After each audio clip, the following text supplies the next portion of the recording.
You need to avoid making these 10 mistakes with your Chase credit cards. Many cardholders make mistakes that can cost them valuable rewards and benefits, including not fully understanding Chase's strict, unbreakable rules and losing out on $750 in value because you had a bad strategy. Later on, I'll show you every travel partner Chase has that earns you higher rewards and a really simple, free new tool that tells you what partner to use for any given trip. Get ready to unlock the full potential of your Chase credit cards and take your travel game to the next level. So mistake number 1 is failing to understand the Chase Sapphire and Chase 524 rules. One mistake you might be making with your Chase Sapphire credit card is not understanding there are 3 important rules. Let me tell you about them. Rule number 1, it's not possible to obtain a new Chase Sapphire Preferred or Reserve card if you already have a Sapphire card. Rule 2, you can't receive the sign-up bonus for a Chase Sapphire card if you have received an introductory bonus on any version of the Sapphire card in the last 48 months. And besides these Chase Sapphire credit card rules, you might be making another mistake you don't understand. Rule number 3 is the Chase 524 rule. Let me tell you about it. So the 524 rule is a guideline used by Chase Bank to determine whether or not to approve an application for a new credit card. Under this rule, the application will be denied if you have opened 5 or more new credit card accounts within the last 24 months. I called in last month because I found new evidence that they relaxed the rule, but this was just completely false. This rule still holds strong. The 524 rule is meant to prevent people from opening up multiple credit cards in a short period of time, which can indicate that a person is at a higher risk of defaulting on their credit card payments. The insider term for this is credit seeking, and it makes it look like you're desperate for money. So if you're thinking of applying for credit cards, you want to start with Chase credit cards before considering those from other issuers. But there are exceptions to the 524 rule. Business credit cards from many large banks do not count towards that 5-card limit. Mistake number 2, applying too early. That's right. Another mistake many people make is applying for the Chase Sapphire Preferred too early and getting denied. I feel that the best approach to this is to check if you meet the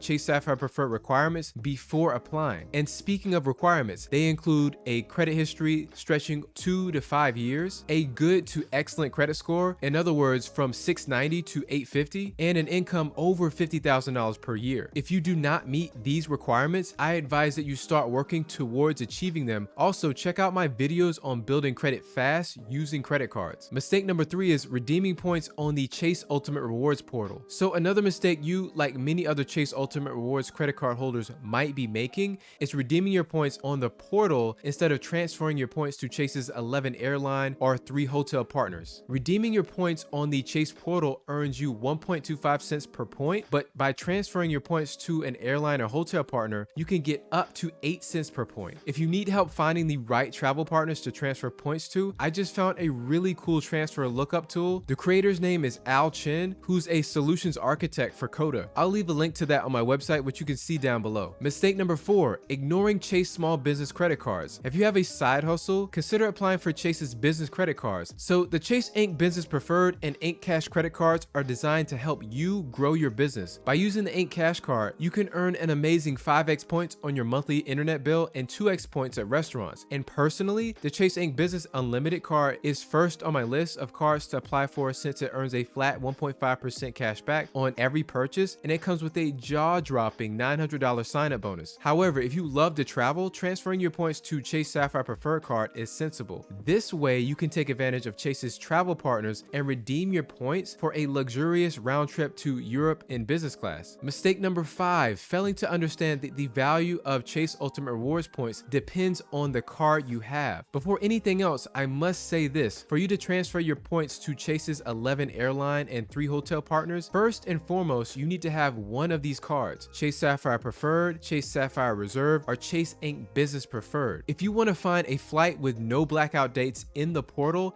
here's how much your points are worth on each card. With the Chase Sapphire Reserve, it's 1.5 cents per point. With the Preferred card, it's 1.25 cents. With the Inc. Business Preferred, it's 1.25 cents. And with the Chase Freedom cards, it's 1 cent per point. And the Inc. Business Cash is 1 cent. And also with the Inc. Business Unlimited is also 1 cent. Given the difference in value of the redeemed points depending on the card in question, the value of, let's say, 50,000 Chase Ultimate Rewards points will vary. When using the Chase Sapphire Reserve, 50,000 points are worth $750. With the Chase Sapphire Preferred or Chase Business Preferred, 50,000 points are worth $625 towards any flight. On the other other hand, redeeming 50,000 points through Freedom, Ink Cash, or Ink Unlimited would only yield you $500. Therefore, I feel it's in your best interest to transfer points earned with Ink Cash to a Chase Sapphire Preferred card for maximum value. Mistake number 6, not using all of their benefits. I'm a fan of Chase travel credit cards because I see how much value others are getting from them. I mean, they're popular for a good reason, right? Not just for the rewards points, but also for their added benefits. I will say that these cards are packed with benefits that you should really take advantage of. For example, when booking cruises, you should always try to use a travel agency. This way, you will get the best deal plus earn bonus points on your card. The same goes for subway passes. You should earn points on that too. You should also never buy extended warranties in the store because some of these cards give that to you for free. And in fact, that's one of the reasons why you should like the Ink Business Cash card. Another thing you should love about Chase cards is the rental car protection they offer. For instance, if you rent a car and ding it somewhere, you might be shocked by the huge bill that you're slapped with. But if you have the Chase Sapphire Reserve, you'll be in luck as you won't have to pay that outrageous bill. So what am I saying? In short, Chase's cards do more than just offer rewards points. They provide protection and benefits that are very helpful while traveling. Make sure to use each of them to get the most out of your card. So mistake number 7 is not knowing all of Chase's travel partners. So I've mentioned that Chase has 11 airlines and 3 hotel partners, but exactly who are they? I'll start with the 11 Chase Ultimate Rewards airline partners. First is Aer Lingus, Aeroplan/Air Canada, British Airways, Emirates, Flying Blue, KLM, Iberia, JetBlue, Singapore Airlines, Southwest Airlines, and finally Virgin Atlantic. And now the 3 Chase Ultimate Rewards hotel partners are Hyatt, IHG, and Marriott. And just to mention, Marriott has the most hotels out of any hotel chain in the world, especially since Marriott launched their new Bonvoy program. And if you're looking for a variety of popular and luxury brands, IHG has got you covered. Plus, there's a cool deal with Chase where you can get an IHG co-branded card and a big sign-up bonus. It's a pretty sweet deal if you ask me. And if you're getting value from this video, please hit the like button, and to learn more about any of these Chase cards that I mentioned in this video, just click the link down below. So mistake number 8 is not meeting the minimum spend required to get the welcome bonus in the first place. As of posting this video, you can earn 60,000 bonus points after using your new credit card to spend $4,000 within 3 months of account opening. Right off the bat, this bonus is worth $750 when redeeming points to book travel